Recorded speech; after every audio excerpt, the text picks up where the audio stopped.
एक भिखारी से अरबपति तक ज्ञान और करुणा की यात्रा। भाग एक एक कठिन बचपन और बुद्ध की पुरानी मूर्ति। मध्य भारत के एक गरीब गांव में रवि नाम का एक लड़का रहता था। उसका जन्म एक ऐसे गरीब परिवार में हुआ था कि उनकी टूटी फूटी झोपड़ी में लकड़ी की एक छोटी पुरानी और टूटी हुई बुद्ध की मूर्ति के अलावा कोई कीमती चीज़ नहीं थी।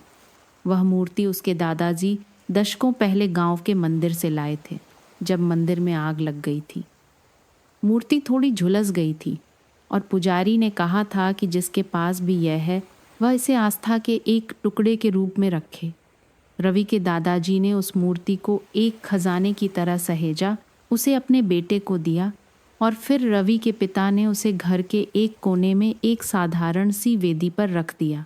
रवि की माँ बचपन में ही गुजर गई थी जब वह उसकी छोटी बहन को जन्म दे रही थी और उसकी बहन भी नहीं बच सकी। उसके पिता लगातार बीमार रहते थे। उनकी सेहत दिन ब दिन कमज़ोर होती जा रही थी। वे गुजारे के लिए हर तरह के छोटे मोटे काम करते थे, लेकिन फिर भी पेट भरने के लिए पर्याप्त कमाई नहीं हो पाती थी। जब रवि सिर्फ 8 साल का था तो उसके पिता भी उसे इस दुनिया में अकेला छोड़ गए। झोपड़ी खाली हो गई, लेकिन बुद्ध की मूर्ति वहीं रही, उसकी शांत आंखें जैसे उसे सांत्वना दे रही थीं। उन दिनों के बाद रवि कुछ पड़ोसियों की दया पर जीने लगा। वे उसे एक कटोरी चावल या एक आलू दे देते, लेकिन वे हमेशा के लिए उसकी देखभाल नहीं कर सकते थे।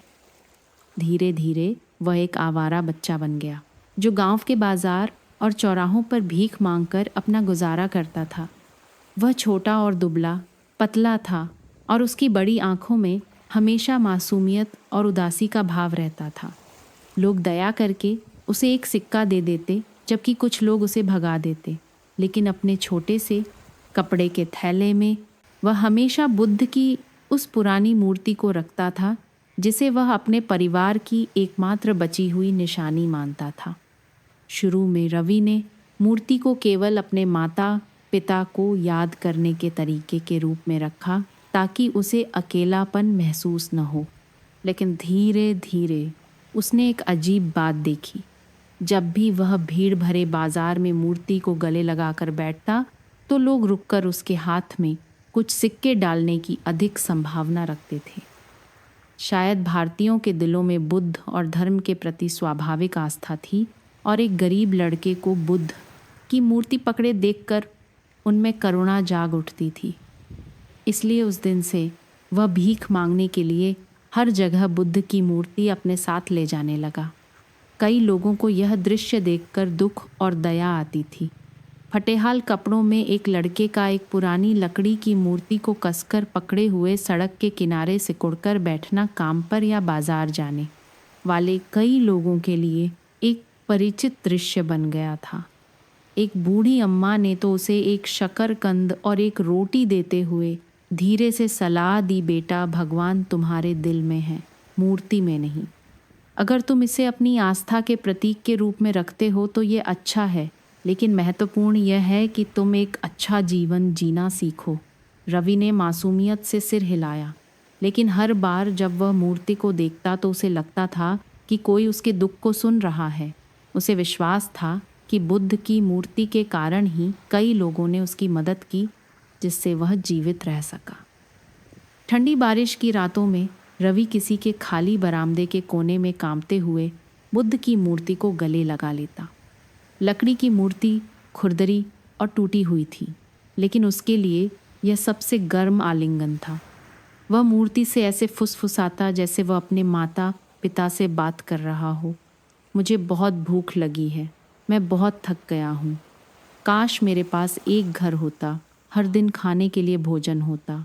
मैं वादा करता हूँ कि जब मैं बड़ा हो जाऊँगा तो मैं एक अच्छा इंसान बनूँगा और किसी को दुख नहीं दूँगा। ये मासूम प्रार्थनाएं रात में गूंजती बारिश की आवाज़ के साथ मिलकर जैसे आकाश और पृथ्वी तक पहुँच रही हों। एक बार जब रवि बस स्टॉप पर भीख मांग रहा था तो एक आदमी रुका। उसने मजदूर के कपड़े पहने थे और उसके हाथ में एक भारी थैला था। उसने रवि को देर तक देखा और फिर पूछा, तुम इस पुरानी मूर्ति को हर जगह क्यों लिए? फिरते हो? रवि ने धीरे से जवाब दिया, ये मेरे भगवान हैं। मेरा कोई नहीं है मेरे पास, केवल भगवान है। वह आदमी चुप हो गया। उसने अपनी जेब से 20 रुपए का नोट निकाला, उसे रवि के हाथ में रखा और कहा कि वह अपनी आस्था बनाए रखे, लेकिन याद रखे कि भगवान हमें अपने पैरों पर खड़ा होना सिखाते हैं। हालांकि रवि उस बात को पूरी तरह से नहीं समझ पाया, लेकिन यह एक बीज की तरह उसके दिल में बो गया था। इस तरह रवि का बचपन भूख, ठंड और लोगों की दया भरी नज़रों के बीच बीता, लेकिन बुद्ध की मूर्ति में एक नाजुक विश्वास के साथ। कभी कभी बड़े लड़के उसे चिढ़ाते, उसका थैला छीन लेते, जिससे मूर्ति ज़मीन पर गिर जाती। वह घबराकर उसे उठाने के लिए दौड़ता और किसी के मजाक की परवाह किए बिना फूट फूट कर रोता। उसके लिए बुद्ध की मूर्ति को खोना अपने माता पिता को फिर से खोने जैसा था। साल के अंत में एक शाम जब ठंडी हवाएं चल रही थीं, रवि सड़क के किनारे बैठा लोगों को दिवाली की खरीदारी करते देख रहा था। घर दियों, मिठाइयों, नए कपड़ों, चावल और पूजा की सामग्री से भरे जा रहे थे। हवा में अगरबत्ती की खुशबू थी। उसने बुद्ध की मूर्ति को अपने हाथ में पकड़कर एक साधारण सी इच्छा की, मैं बस दूसरों की तरह एक दिवाली मनाना चाहता हूँ। भले ही गरीब हो, लेकिन परिवार साथ हो। लेकिन वह अभी भी अकेला था, बस एक पुरानी लकड़ी की मूर्ति और अपनी मासूम आस्था के साथ। राहगीरों में से कुछ रुके, कुछ नहीं रुके, लेकिन रवि की आंखों में जब तक बुद्ध की मूर्ति थी तब तक उम्मीद थी। जीवन कठिन था, लेकिन इसी कठिनाई ने रवि के अंदर एक विशेष इच्छा शक्ति को जन्म दिया। उसने निरीक्षण करना सीखा, दिल में दुख होने पर भी मुस्कुराना सीखा और दिए गए हर सिक्के, हर रोटी के टुकड़े के लिए धन्यवाद कहना सीखा। वह जीवन की कठोरता में बड़ा हुआ, लेकिन उसने कभी अपने दिल को कठोर नहीं होने दिया। 13 साल की उम्र तक रवि हर गली, हर कोने से परिचित हो गया था। लोग उसे मूर्ति वाला लड़का कहते थे। यह नाम एक पहचान की तरह उसके साथ जुड़ गया, चाहे कोई उससे प्यार करे या उसकी आलोचना करे। वह हमेशा मूर्ति को अपने पास रखता था। शायद अगर वह मूर्ति न होती तो वह उन लंबे, कठिन और अकेले दिनों से नहीं गुजर पाता। अपने दिल की गहराई में रवि ने कभी यह विश्वास करना नहीं छोड़ा कि एक दिन बुद्ध उसकी प्रार्थनाएं सुनेंगे। एक दिन वह भीख मांगने के जीवन से मुक्त हो जाएगा। एक दिन वह न केवल अपने लिए जिएगा, बल्कि उन लोगों की भी मदद करेगा जो उससे भी ज़्यादा दुखी हैं। और वह बीज, विश्वास और धैर्य का बीज, उस लड़के के जीवन के सबसे कठिन वर्षों के दौरान ही अंकुरित होने लगा था।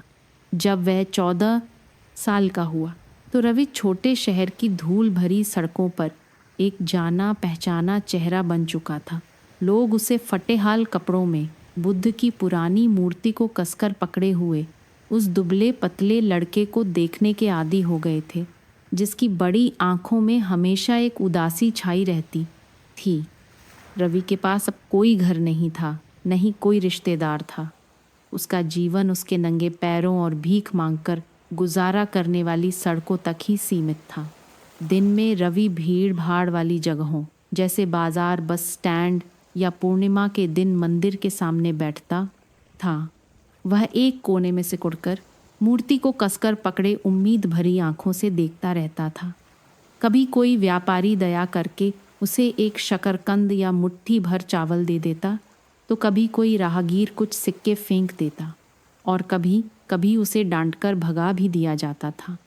लेकिन रवि किसी से शिकायत नहीं करता। वह बस अपनी मूर्ति को और कसकर पकड़ लेता और खुद से कहता कि जब तक वह जीवित है एक दिन किस्मत ज़रूर मुस्कुराएगी।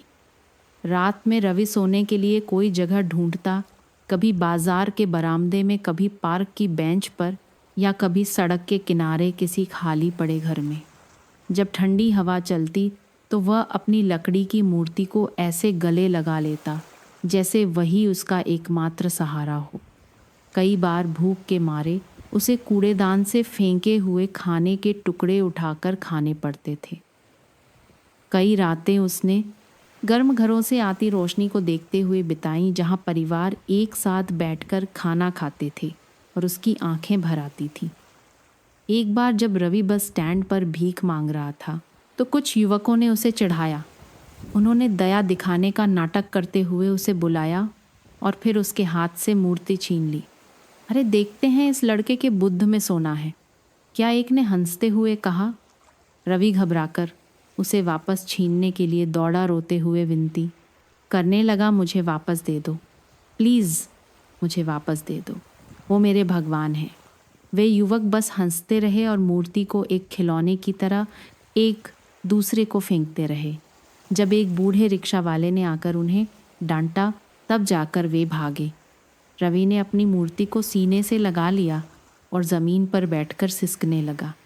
रिक्शा वाले ने उसे देखकर एक लंबी सांस ली। बेचारा, लेकिन बेटा तुम्हें मजबूत बनना होगा, यह मूर्ति तुम्हारा पेट नहीं भर सकती, केवल तुम ही खुद को बचा सकते हो। उस बात ने रवि को बहुत सोचने पर मजबूर किया, लेकिन जब उसके कांपते हाथों ने मूर्ति के टूटे हुए चेहरे को छुआ तो उसे फिर से शांति महसूस हुई। उसके लिए वह मूर्ति केवल एक निर्जीव वस्तु नहीं थी, बल्कि उसके माता पिता, उसकी आस्था और अंधेरी रात में रोशनी का स्रोत थी। पूर्णिमा और अमावस्या के दिनों में रवि अक्सर मंदिर जाता था। वह मुख्य हॉल में जाने की हिम्मत नहीं करता था, बस बाहर आंगन में चुपचाप बैठा रहता था, लोगों को पूजा करते देखता रहता था। एक बूढ़ी अम्मा ने उसे देखा और पास बुलाकर एक कटोरी खीर और एक लड्डू दिया। फिर कहा, बेटा भगवान किसी को नहीं छोड़ते, तुम अपना दिल साफ रखना, भविष्य में तुम्हें ज़रूर अच्छा फल मिलेगा। रवि ने उनकी बातें सुनी, उसकी आंखें चमक उठीं।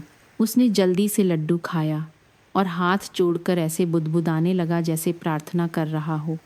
कई साल बीत गए और उसके छोटे पैरों ने शहर की हर गली को नाप लिया था। रवि ने लोगों की आंखों को पढ़ना सीख लिया था। कौन दया कर रहा है, कौन नफरत कर रहा है, वह सब समझ जाता था। लेकिन शिकायत करने के बजाय उसने मुस्कुराना और धन्यवाद देना चुना। उसे विश्वास था कि हर धन्यवाद एक पुण्य के रूप में जमा होगा और एक दिन उसका जीवन बदल जाएगा। भारी बारिश के दिनों में भी जब उसके कपड़े भीग जाते थे, वह अपनी मूर्ति को सीने से लगाए बैठा रहता था। उसे इस हाल में देखकर कई लोग रुककर कुछ पैसे दे देते थे। कभी कभी उन पैसों से उसे पेट भर खाना मिल जाता था, लेकिन कभी कभी बारिश और ठंड से उसे बुखार हो जाता था और वह कई दिनों तक एक खाली बरामदे में सिकुड़कर पड़ा रहता था। फिर भी तेज़ बुखार में भी रवि ने अपनी मूर्ति को नहीं छोड़ा। 15 साल की उम्र में रवि को यह समझ आने लगा कि भीख मांगने से वह केवल जिंदा रह सकता है, लेकिन गरीबी से बाहर नहीं निकल सकता। उसने कई बार मजदूरी करने, बर्तन धोने की कोशिश की, लेकिन उसके दुबले पतले शरीर को देखकर सब मना कर देते थे। वे कहते कि वह बहुत कमज़ोर है, कोई काम नहीं कर पाएगा। इसलिए वह फिर से अपने पुराने रास्ते पर लौट आता, मूर्ति को पकड़े भीख मांगता। फिर भी उन्हीं आवारागर्दी के सालों ने रवि को कई कीमती सबक सिखाए। उसने धैर्य रखना, हर छोटे सिक्के को सहेजना और अच्छे बुरे लोगों में फ़र्क करना सीखा। उसने दुनिया को देखना भी सीखा कि लोग कैसे व्यापार करते हैं, कैसे वे अमीर बनते हैं। कभी कभी शांत क्षणों में रवि सपना देखता कि एक दिन उसके पास भी पैसा होगा और उसे किसी के सामने हाथ नहीं फैलाना पड़ेगा। एक शाम जब रवि बाजार के कोने में बैठा था, एक अमीर घर का लड़का वहाँ से गुजरा। रवि को देखकर लड़के ने उसे एक कैंडी दी और उत्सुकता से पूछा, तुम हमेशा इस लकड़ी की मूर्ति को क्यों पकड़े रहते हो? रवि ने नम्रता से मुस्कुराते हुए कहा, क्योंकि यह मेरा सब कुछ है। यह मुझे याद दिलाता है कि चाहे कितनी भी मुश्किल हो, मुझे कभी कुछ गलत नहीं करना चाहिए। लड़का हैरान रह गया। वह पूरी बात नहीं समझ पाया, लेकिन यह छवि उसके दिमाग में बस गई। शायद लाड़ प्यार में पले बड़े बच्चे भी रवि में कुछ अलग देख सकते थे। उसका अटूट धैर्य और विश्वास। समय चुपचाप बीतता गया और रवि एक बच्चे से एक दुबला पतला नौजवान बन गया। उसके पैर उसे गांव से शहर और शहर से बड़े नगर तक ले गए। हर जगह रवि अपनी बुद्ध की मूर्ति साथ ले गया। लोग अब उसे मूर्ति वाला लड़का नहीं बल्कि भिक्षुक जिसके पास बुद्ध हैं कहते थे। यह नाम सुनने में दुखद था, लेकिन रवि के लिए यह एक सांत्वना की तरह था। कम से कम वह जीवन में गुमनाम तो नहीं था। वह साल कठोर थे, लेकिन उन्होंने रवि के भीतर एक शांत महत्वाकांक्षा को जन्म दिया। वह हमेशा भीख नहीं मांगना चाहता था। वह अपना पूरा जीवन किसी के दान का इंतज़ार करते हुए नहीं बिताना चाहता था। जब भी वह व्यापारियों को, रिक्शा चालकों को या मज़दूरों को देखता जो कड़ी मेहनत करके पैसा कमाते थे, तो उसके दिल में एक इच्छा जागती थी, एक दिन मुझे भी अपने हाथों से पैसा कमाना होगा, हाथ फैलाकर नहीं। और उन्हीं आवारागर्दी के दिनों में इच्छा शक्ति का बीज रवि की आत्मा में जड़ें जमाने लगा था। एक बीज जो उसे भविष्य में एक भिखारी से एक पूरी तरह से अलग इंसान बनाने वाला था। 17 साल की उम्र में रवि अभी भी गलियों में भीख मांग रहा था, लेकिन उसी साल एक घटना ने उसकी ज़िंदगी पूरी तरह से बदल दी। उस दिन गर्मियों की एक सुबह थी। सूरज आग उगल रहा था। रवि बाजार के एक कोने में बैठा था, हाथ में बुद्ध की मूर्ति लिए। उसकी आंखें कई दिनों की भूख से धुंधली हो रही थीं। भीड़ थी, लोग खरीद बिक्री कर रहे थे, लेकिन कोई भी उसकी तरफ देखने के लिए नहीं रुका। उसके पेट में जलन हो रही थी, सिर घूम रहा था और अचानक वह गर्म जमीन पर बेहोश होकर गिर पड़ा। जब उसकी आंख खुली तो रवि ने खुद को एक अनजान बिस्तर पर पाया। जड़ी बूटियों की महक आ रही थी और सफ़ेद बालों वाली एक छोटी सी बूढ़ी औरत उसे पंखा जल रही थी। उसे आंखें खोलते देख वह प्यार से मुस्कुराई उठ गए। बेटा, अच्छा हुआ किसी ने तुम्हें देख लिया, वरना इतनी तेज़ धूप में तुम्हारी जान भी जा सकती थी। रवि घबराया हुआ था और उसने पास रखी बुद्ध की मूर्ति को कसकर पकड़ लिया। बूढ़ी औरत ने धीरे से उसके कंधे पर हाथ रखा। मैंने देखा कि तुम इस मूर्ति को पकड़े हुए थे। यह तुम्हारे लिए सबसे कीमती चीज़ होगी, इसलिए मैंने इसे तुम्हारे लिए संभाल कर रखा। डरो मत। रवि का गला भर आया। इतने सालों में पहली बार उसे किसी अपने की तरह देखभाल महसूस हुई। उस बूढ़ी औरत का नाम शांति था। वह विधवा थी। उसके कोई बच्चे नहीं थे और वह बाजार के सामने चाय बेचकर गुजारा करती थी। उसने मूर्ति वाले लड़के को पहले भी कई बार देखा था और जब उसने उसे बेहोश देखा तो वह उसे नज़रअंदाज नहीं कर सकी। अगले कुछ दिनों तक शांति अम्मा ने रवि को अपनी छोटी सी खपरेल की छत वाली झोपड़ी में रहने दिया। उन्होंने उसे खाना दिया, पहनने के लिए साफ कपड़े दिए। रवि उनकी चाय की दुकान पर मदद करता, बर्तन धोता, चाय परोसता। वह बहुत मेहनत और सम्मान से काम करता, कभी शिकायत नहीं करता। शांति अम्मा उसे और भी पसंद करने लगी, उसे अपने पोते की तरह मानने लगी। एक दिन उन्होंने पूछा, क्या तुम फिर से पढ़ना चाहोगे? मेरे पास कुछ पैसे हैं, मैं तुम्हें रात की पाठशाला में भेज सकती हूँ। रवि हिचकिचाया। इतने सालों में वह स्कूल और पढ़ाई के बारे में सब भूल चुका था। उसे बस कुछ अक्षर याद थे, लेकिन उसके दिल में अभी भी सीखने की बहुत इच्छा थी। उसे याद आया कि बचपन में उसके पिता कहते थे कि केवल पढ़ाई ही जिंदगी बदल सकती है। यह सोचकर रवि ने सिर हिला दिया और इस तरह लगभग 10 साल की आवारागर्दी के बाद रवि गरीबों के लिए बनी एक पाठशाला में वापस लौटा। शुरू में वह शर्माता था क्योंकि वह बाकी छात्रों से उम्र में बड़ा था, लेकिन ज्ञान की प्यास ने उसे आगे बढ़ने में मदद की। वह मेहनत से पढ़ता, रात में अम्मा की चाय की दुकान पर मदद करता और काम के साथ साथ पढ़ाई भी करता। जीवन धीरे धीरे स्थिर हो रहा था, लेकिन असली मोड़ तब आया जब रवि प्रकाश नाम के एक आदमी से मिला। श्री प्रकाश शहर में एक छोटी सी लकड़ी की कार्यशाला के मालिक थे। एक दिन वह शांति अम्मा की चाय की दुकान पर आए और रवि को बर्तन धोते देखा। उन्होंने उससे बात की और जाना कि वह कभी भीख मांगता था, लेकिन अब काम करना चाहता है। उन्होंने रवि को ध्यान से देखा और कहा, अगर तुम सच में अपनी पुरानी जिंदगी से बाहर निकलना चाहते हो तो मेरी कार्यशाला में काम सीखने आ जाओ। बढ़ी का काम मेहनत का है, लेकिन सम्मानजनक है, भूखे नहीं मरोगे। यह सुनकर रवि का दिल खुशी से भर गया। वह लंबे समय से एक असली नौकरी का सपना देख रहा था, जहां वह अपने हाथों से पैसा कमा सके, न कि दूसरों के सामने हाथ फैलाए। तो अगले दिन से रवि प्रकाश जी के साथ काम सीखने लगा। शुरू में उसके हाथ अनाड़ी थे, कीलें ठोकते समय फिसल जाती और लकड़ी काटते समय टेढ़ी हो जाती। कार्यशाला के दूसरे कारीगर उस पर हंसते थे, लेकिन उसने हार नहीं मानी। जब भी उसे खाली समय मिलता, वह अभ्यास करता। रात में उसके हाथों में छाले पड़ जाते और खून बहने लगता, लेकिन वह फिर भी मुस्कुराता, क्योंकि वह जानता था कि पसीने की हर बूंद उसके भविष्य को बदल देगी। प्रकाश जी ने उसकी मेहनत और ईमानदारी देखी और धीरे धीरे वे उसे पसंद करने लगे और उसे और भी ध्यान से सिखाने लगे।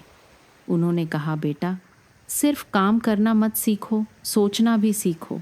बढ़ई का काम सिर्फ मेज कुर्सी बनाना नहीं है, यह दिल से जुड़ा काम है।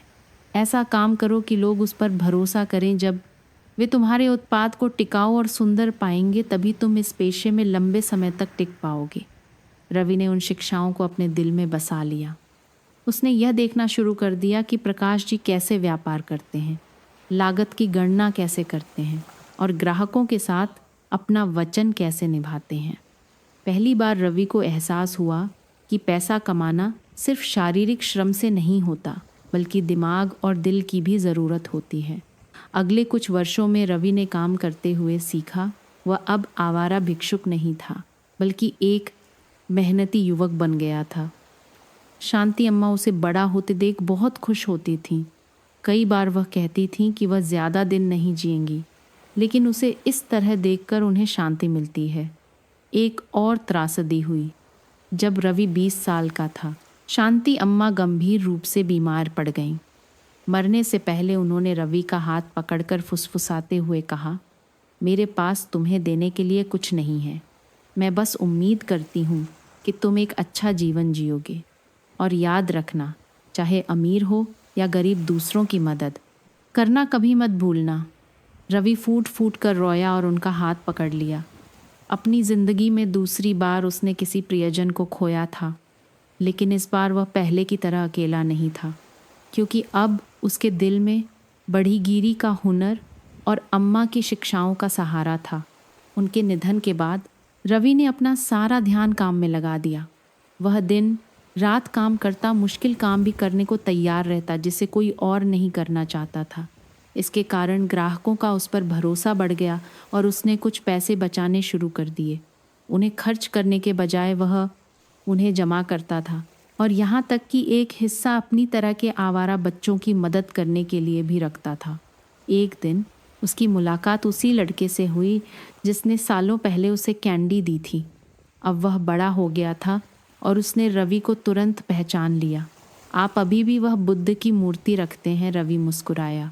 हाँ, लेकिन अब मैं भीख नहीं मांगता, मैं अपने हाथों से काम करता हूँ। लड़के की आंखें चमक उठीं, जैसे उसने उसमें कुछ अद्भुत देखा हो। एक भिखारी से एक दृढ़ निश्चयी कारीगर तक का सफ़र। बाद के वर्षों में रवि ने लगातार प्रयास करना जारी रखा। उसने और पढ़ना, लिखना सीखा, हिसाब किताब सीखा और ग्राहकों से बात करना सीखा। धीरे धीरे प्रकाश जी ने उसे और अधिक महत्वपूर्ण काम सौंपना शुरू कर दिया, यहाँ तक कि उसे कार्यशाला के एक छोटे से हिस्से का प्रबंधन भी करने दिया। यह एक बड़ा मोड़ था। एक आवारा बच्चे से रवि समाज में एक सम्मानित श्रमिक बनने लगा था। हर शाम जब वह अपने किराए के कमरे में लौटता तो वह अभी भी बुद्ध की पुरानी मूर्ति को एक छोटी लकड़ी की मेज पर रखता था। वह मूर्ति को देखकर फुसफुसाता, मैं अब भीख मांगकर नहीं, बल्कि मेहनत करके आगे बढ़ रहा हूँ। मैं अपने माता पिता, शांति अम्मा और उन सभी को निराश नहीं करूँगा जिन्होंने मुझसे प्यार किया। वह समझ गया था कि शांति अम्मा और प्रकाश जी जैसे अजनबियों की दया ने ही उसे जीवन बदलने का एक दुर्लभ अवसर दिया था। अगर वे न होते तो वह अभी भी सड़क के किनारे बुद्ध की मूर्ति पकड़े एक भिखारी ही होता। लेकिन इससे भी महत्वपूर्ण बात यह थी कि उसने यह भी समझा कि अगर वह खुद अवसर का लाभ नहीं उठाता, अगर वह केवल दया पर निर्भर रहता और अपने पैरों पर खड़ा नहीं होता, तो वह कभी भी अपनी पुरानी स्थिति से बाहर नहीं निकल पाता। यह उसकी इच्छा शक्ति, धैर्य और जीवन में विश्वास ही था जिसने उसे आगे बढ़ने में मदद की। यही रवि के जीवन का सबसे बड़ा मोड़ था, एक मोड़ जो उसे एक भिखारी बच्चे से एक ऐसे इंसान के रास्ते पर ले गया जो जीना, काम करना और सपने देखना जानता था। 10 साल तक बढ़ई की दुकान में काम करने के बाद रवि धीरे धीरे प्रकाश जी का दाहिना हाथ बन गया था। शुरू में जो हाथ अनाड़ी थे, अब उन्हीं कठोर हाथों से वह सुंदर और मजबूत चीज़ें बना सकता था जिसकी ग्राहक प्रशंसा करते थे। लेकिन प्रकाश जी को रवि में जो सबसे ज़्यादा पसंद था वह सिर्फ उसका हुनर नहीं बल्कि उसका दिल था। रवि जो भी चीज़ बनाता चाहे, वह एक छोटी सी लकड़ी की कुर्सी ही क्यों न हो, वह उसमें अपना पूरा दिल लगा देता था। एक बार एक गरीब ग्राहक अपने बच्चे के लिए एक पढ़ने की मेज बनवाने आया। वे बहुत कम कीमत दे रहे थे क्योंकि वे वास्तव में गरीब थे। कुछ अन्य कारीगरों ने मना कर दिया, कहा कि यह मेहनत के लायक नहीं है। लेकिन रवि ने न केवल स्वीकार किया बल्कि अपनी तरफ से अच्छी लकड़ी लगाकर मेज को और भी मजबूत बना दिया। जब मेज तैयार हुई तो वह परिवार भावुक होकर रो पड़ा। बच्चे ने मेज को गले लगा लिया और खुशी से चिल्लाने लगा, जबकि पिता ने झुककर बार बार धन्यवाद दिया। रवि बस मुस्कुराया। मैं भी कभी पढ़ने के लिए ऐसी ही एक मेज चाहता था। अब दूसरों के लिए इसे बनाकर मुझे बहुत खुशी हो रही है। यह कहानी फैल गई और हर कोई रवि की अच्छाई की प्रशंसा करने लगा। प्रकाश जी ने अपने शिष्य को देखकर एक गहरी सांस ली। तुम मुझसे बहुत आगे जाओगे क्योंकि तुम सिर्फ लकड़ी का काम नहीं करते, तुम इंसानियत का काम भी करते हो। सच में छोटे छोटे कामों से रवि ने ग्राहकों का विश्वास जीत लिया था। लोग न केवल सुंदर उत्पादों के लिए बल्कि उसकी ईमानदारी के लिए भी कार्यशाला में आते थे। शहर के कुछ अमीर ग्राहकों ने भी उसका नाम सुना और बड़े बड़े फर्नीचर सेट के ऑर्डर दिए। इस तरह काम दिन ब दिन बढ़ता गया। 30 साल की उम्र तक रवि ने काफ़ी पैसा बचा लिया था। प्रकाश जी बूढ़े हो गए थे और आराम करना चाहते थे, इसलिए उन्होंने कार्यशाला का अधिकांश प्रबंधन रवि को सौंपने का फैसला किया। मुझे तुम पर विश्वास है, उन्होंने कहा। तुम इस जगह को एक वास्तविक व्यवसाय में बदल सकते हो। रवि की आंखों में आंसू आ गए। उसे वे दिन याद आ गए जब वह बुद्ध की मूर्ति पकड़े भीख मांगता था। उसने कभी नहीं सोचा था कि उस पर इतना भरोसा किया जाएगा। लेकिन रवि यहीं नहीं रुका। उसने महसूस किया कि सिर्फ एक छोटी सी कार्यशाला काफ़ी नहीं है। उसने व्यवसाय, पूंजी प्रबंधन, बाजार विस्तार और ब्रांड निर्माण के बारे में और सीखना शुरू कर दिया। दिन में वह कार्यशाला चलाता और रात में वह किताबें पढ़ता और मुफ्त कक्षाओं में भाग लेता। उसके द्वारा कमाया गया हर पैसा सावधानी से हिसाब में रखा जाता था। कोई फिजूल खर्ची नहीं होती थी। शुरू में कई लोगों को संदेह था, वह भिखारी लड़का बड़ा व्यवसाय करने के बारे में क्या जानेगा। वे फुसफुसाते थे, लेकिन रवि ने उनकी परवाह नहीं की। उसने धैर्यपूर्वक एक एक कदम उठाया। एक छोटी सी कार्यशाला से उसने घरेलू फर्नीचर बनाने की एक और इकाई खोली और फिर धीरे धीरे कार्यालयों और होटलों के लिए उच्च स्तरीय लकड़ी के सामान में विस्तार किया। जैसे जैसे काम बढ़ता गया, रवि और व्यस्त होता गया, लेकिन वह अपने संघर्ष के दिनों को कभी नहीं भूला। वह हमेशा अपनी मेज पर बुद्ध की मूर्ति को एक अनुस्मारक के रूप में रखता था। जब भी उसे मुश्किलों का सामना करना पड़ता, वह मूर्ति के सामने हाथ जोड़ता और अपने पिता शांति अम्मा और प्रकाश जी की बातों को याद करता। शिक्षा ही जीवन बदल सकती है। अमीर हो या गरीब, दूसरों की मदद करना कभी मत भूलना। पेशे में दिल रखना ज़रूरी है। ये शब्द उसके लिए मार्गदर्शक सिद्धांत बन गए। कई बार रवि को असफलता का सामना करना पड़ा। एक बार एक बड़ा ऑर्डर ग्राहक द्वारा अस्वीकार कर दिया गया क्योंकि वह गुणवत्ता मानकों को पूरा नहीं करता था। उसे कर्ज उठाना पड़ा और कई रातें वह सो नहीं सका। एक बार गलतफहमी के कारण कई मजदूरों ने एक साथ काम छोड़ दिया। उसने भाग दौड़कर सब कुछ संभाला, लेकिन दोष देने के बजाय उसने स्थिति का सामना करने का फैसला किया। वह अपने साथियों के साथ बैठा और ईमानदारी से कहा, मैं भी आप सबसे ज़्यादा खो झेल चुका हूँ।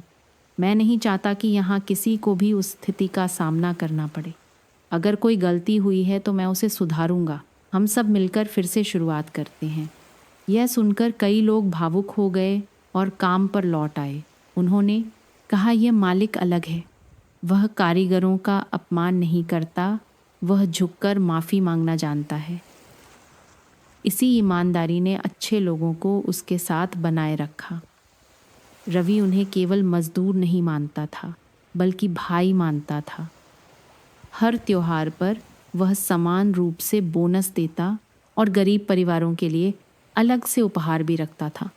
एक मजदूर ने कहा, जब से मैं रवि भाई के लिए काम कर रहा हूँ, मुझे न केवल वेतन मिला है, बल्कि सम्मान भी महसूस हुआ है। इस तरह व्यवसाय दिन ब दिन मजबूत होता गया। रवि ने अपनी कंपनी का नाम सादगी से करुणा फर्नीचर रखा। इस नाम ने कई लोगों को उत्सुक किया, लेकिन जब उन्होंने उसकी जीवन कहानी सुनी तो सभी ने सिर हिलाया। यह वास्तव में एक योग्य नाम है। अगले कुछ वर्षों में रवि की कंपनी ने बहुत विकास किया, यहाँ तक कि विदेशों में भी निर्यात किया। अखबारों ने उसके बारे में लिखना शुरू कर दिया। बुद्ध की मूर्ति पकड़े एक भिखारी लड़के से एक सफल उद्यमी तक कई लोगों ने उसकी प्रशंसा की, लेकिन रवि बस मुस्कुराया। मैं कोई चमत्कारी नहीं हूँ। मैंने बस छोटे छोटे कदम उठाए, खाली हाथों से, कुछ लोगों के प्यार और अपनी हार न मानने की वजह से। जिस चीज़ ने लोगों को सबसे ज़्यादा प्रभावित किया वह रवि की संपत्ति नहीं थी, बल्कि जिस तरह से वह पैसे का उपयोग करता था। उसने अपने मुनाफे का एक बड़ा हिस्सा अनाथ बच्चों के लिए, छात्रवृत्ति कोष और गरीब मरीजों की मदद के लिए एक चैरिटी फंड स्थापित करने के लिए समर्पित कर दिया। वह अक्सर कहता था, अगर किसी ने मुझे एक कटोरी चावल, एक कप चाय नहीं दी होती तो मैं शायद भूख से मर गया होता। आज मैं बस उसी एहसान को दुनिया को वापस लौटा रहा हूँ। उसने बेघर लोगों के लिए आश्रय गृह भी बनवाए और आवारा बच्चों के लिए मुफ्त व्यावसायिक प्रशिक्षण कक्षाएं खोलीं। कई बच्चे जो कभी उसकी तरह थे, अब कौशल सीखकर स्थिर नौकरियां पा चुके थे। जब भी वह उन्हें देखता, रवि को अपने पुराने दिन याद आ जाते और उसका दिल भर आता।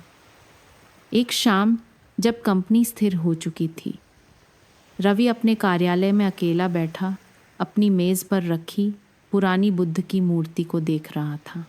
लकड़ी की मूर्ति अब बहुत घिस गई थी, लेकिन उसके दिल में वह अभी भी वैसी ही थी।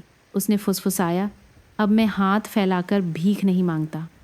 मैंने अपने वादे के अनुसार जीवन जिया है, लेकिन मैं जानता हूँ कि यह सब भगवान, मेरे पिता शांति अम्मा प्रकाश जी और उन अनगिनत लोगों की वजह से है जिन्होंने मुझसे प्यार किया। उसकी गालों पर आंसू लुढ़क पड़े, दुख के नहीं बल्कि खुशी के।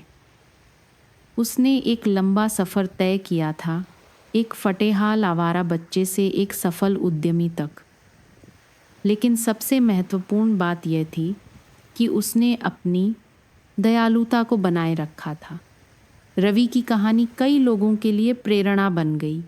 स्कूल उसे अपने अनुभव साझा करने के लिए बुलाने लगे।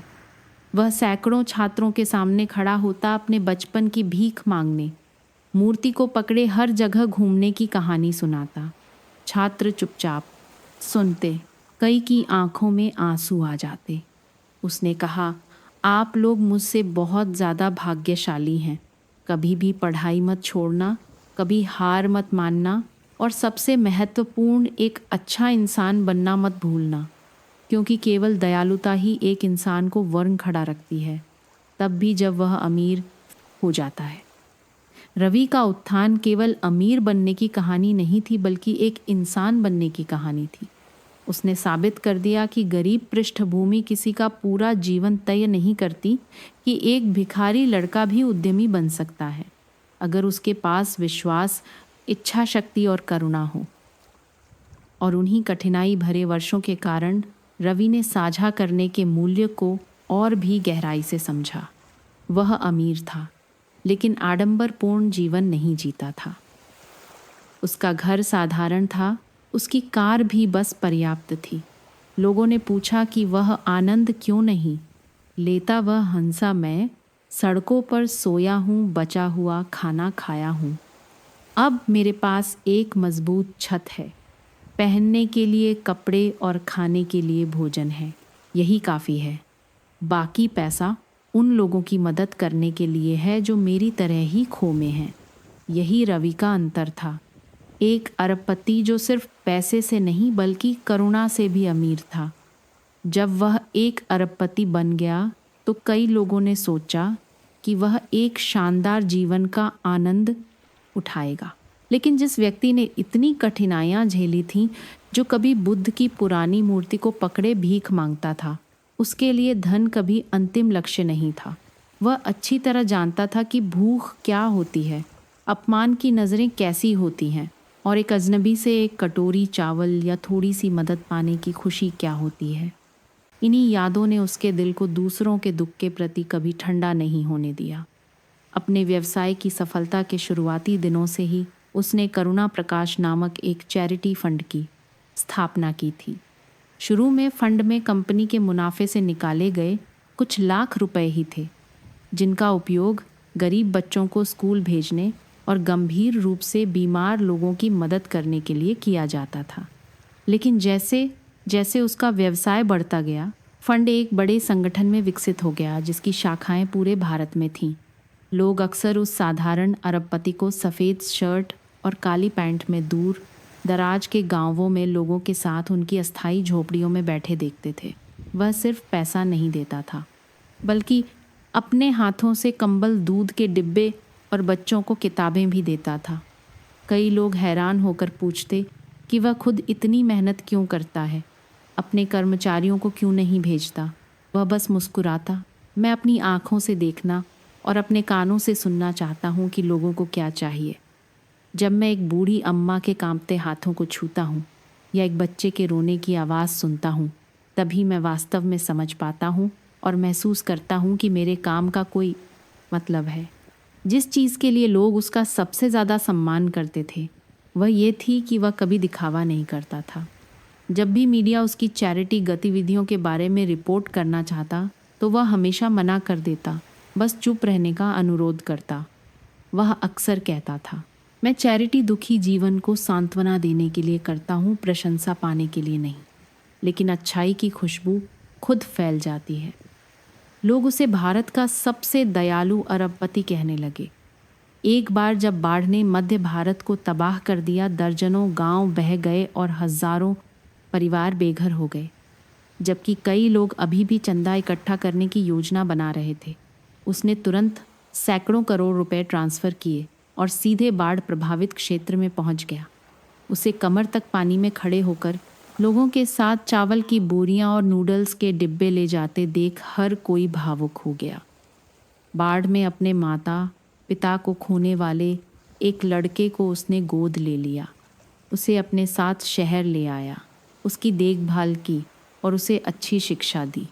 सिर्फ राहत तक ही सीमित न रहकर उसने कई स्थायी परियोजनाएं भी बनाईं। गरीब बच्चों के लिए स्कूल, ज़रूरतमंदों के लिए मुफ्त अस्पताल और दूर दराज के गांवों को जोड़ने वाले कई ग्रामीण पुल। दूर दराज के क्षेत्रों के लोग जब भी उसका नाम लेते तो उनकी आंखों में आंसू आ जाते। वे उसे एक उद्धारकर्ता मानते थे, लेकिन उसकी विरासत का सबसे बड़ा हिस्सा वह प्रेरणा थी जो उसने दी। वह अक्सर अपनी कठिन बचपन की कहानी छात्रों और युवा उद्यमियों को सुनाता था, ताकि उन्हें याद दिलाया जा सके कि पैसे का असली मूल्य तभी होता है जब उसका उपयोग दूसरों के लिए खुशी और शांति लाने के लिए किया जाए। सफलता यह नहीं है कि आपके पास कितना है, बल्कि यह है कि आपने कितना दिया है। कई लोग जो व्यवसाय में भटक गए थे, जो केवल मुनाफे के पीछे भागते थे, उससे मिलने के बाद उनकी सोच बदल गई। उन्होंने चैरिटी गतिविधियों में भाग लेना शुरू कर दिया, अमीर बनने और अच्छा करने के बीच संतुलन बनाना सीखा। कुछ लोग उसे युवाओं के लिए मार्गदर्शक प्रकाश कहते थे। अपने जीवन के अंतिम वर्षों में वह एक नदी के किनारे एक छोटे से बगीचे वाले घर में सादगी से रहता था। कोई आलीशान हवेली नहीं, कोई चमकदार कार नहीं। हर सुबह वह चाय पीता, कुछ बौद्ध मंत्रों का जाप करता और फिर अपना समय चैरिटी के काम में लगाता। जब पूछा गया कि क्या उसे कोई पछतावा है तो वह विनम्रता से हंसा। मुझे बस इस बात का अफसोस है कि मेरे पास इस दुनिया के लिए और अधिक करने के लिए पर्याप्त समय नहीं है। जिस दिन उसका निधन हुआ पूरा देश स्तब्ध रह गया। शहर से लेकर गांव तक, पहाड़ों से लेकर तटों तक हजारों लोग स्वेच्छा से उसे श्रद्धांजलि देने आए। उनमें से कई वे अनाथ बच्चे थे जिन्हें उसने कभी पाला था, जो अब बड़े होकर सफल हो गए थे और धन्यवाद देने के लिए एक अगरबत्ती जलाने आए थे। एक गरीब बूढ़ी औरत ने कांपते हुए उसके ताबूत को पकड़कर फूट फूट कर रोया। अगर आप ने से सफल हो गए होते तो मैं बहुत पहले भूख से मर गई होती। उसका अंतिम संस्कार धूमधाम से नहीं किया गया। उसकी सादगी की इच्छा के अनुसार कोई महंगे फूलों की माला नहीं, कोई बैंड नहीं, केवल प्रार्थनाएं और सच्चे आंसू थे। उसके निधन के बाद करुणा प्रकाश फंड उसके द्वारा प्रशिक्षित लोगों द्वारा सफलतापूर्वक संचालित होता रहा। उसने जो परोपकार का मार्ग शुरू किया था वह रुका नहीं, बल्कि और भी फैलता गया। कई उद्यमी, विद्वान और यहाँ तक कि वे लोग जिन्होंने कभी उससे मदद ली थी, उस करुणा की भावना को आगे बढ़ाने के लिए खड़े हुए। लोग कहते हैं कि अपने अंतिम दिनों में वह एक वाक्य फुसफुसाता रहता था। मैं कभी बुद्ध की मूर्ति पकड़े एक भिखारी लड़का था।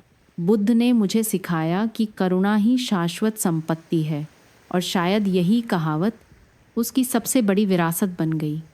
गगनचुंबी इमारतें नहीं, विशाल संपत्ति के आंकड़े नहीं, बल्कि प्रेम, मानवता और यह विश्वास कि गरीबी में पैदा हुआ कोई भी व्यक्ति ऊपर उठ सकता है और दुनिया के लिए एक प्रकाश बन सकता है। आज जब भारतीय उसका नाम लेते हैं तो वे न केवल एक अरबपति को याद करते हैं, बल्कि एक दयालु हृदय को, परोपकार परम धर्म है की भावना के एक जीवंत प्रतीक को भी याद करते हैं। बुद्ध की मूर्ति पकड़े एक भिखारी लड़के से उसने पूरी दुनिया को प्रेम और मानवीय इच्छा शक्ति की महान शक्ति दिखाई थी, और वह कहानी राष्ट्र के दिलों में एक अमर लौ की तरह हमेशा जलती रहेगी।